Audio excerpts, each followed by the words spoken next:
అందరికీ నమస్కారం.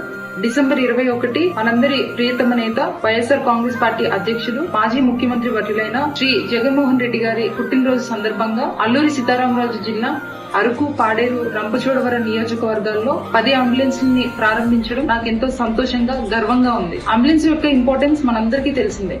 అది కేవలం ఒక వాహనం కాదు, ప్రాణాలకు ఊపిరి, ఆశకు మార్గం. మా గిరిజన మారుమూల ప్రాంతాల్లోని రహదారులు అంబులెన్స్ సౌకర్యం లేక ఎంతో మంది అనారోగ్యంతో బాధపడుతూ ఆసుపత్రికి చేరుకోలేక ఇళ్లలోనే ప్రాణాలు వదిలేసే సంఘటనలు ఎన్నో చూసాం. స్వతంత్రం వచ్చి 78 సంవత్సరాలు గడిచినా కూడా ఆదివాసులకు మాత్రం అభివృద్ధి అందనంత దూరంలోనే ఉంది. ఈ రోజుకి ఒక డెలివరీ కోసం ఒక ప్రెగ్నెంట్ ఉమెన్ ని హాస్పిటల్ తీసుకుని రావాలంటే డోలిమోతులు మాత్రమే సొల్యూషన్ గా కనిపిస్తుంది. నేను కేజీహెచ్ లో డాక్టర్ గా పనిచేసిన రోజుల్లోని పాడేరు ఏరియా హాస్పిటల్ నుండి రిఫరల్ గా కేజీహెచ్ కి రాస్తే మార్గ మధ్యంలోనే ఎంతో మంది ప్రాణాలు కోల్పోవడం. ఇటీవలే చింతల వీధిలో జరిగిన యాక్సిడెంట్ లో మన పాడేరు హెడ్ క్వార్టర్ హాస్పిటల్ కి కేవలం 3-4 కిలోమీటర్ల దూరంలోనే సంఘటన జరిగితే అంబులెన్స్ సౌకర్యం లేక ఇతర మండలాల నుండి అంబులెన్స్ ని తీసుకురావడం జరిగింది. ఇది కేవలం అడ్మినిస్ట్రేటివ్ ఫెయిల్యూర్ అని చెప్పి స్పష్టంగా తెలుస్తుంది. ఇలాంటి సంఘటనలు మళ్లీ జరగకుండా ఉండేందుకు బాధ్యతతో, జగనన్న ఇచ్చిన స్ఫూర్తితో నా ప్రజలు నాకు ఇచ్చిన అవకాశాన్ని సద్వినియోగం చేసుకుంటూ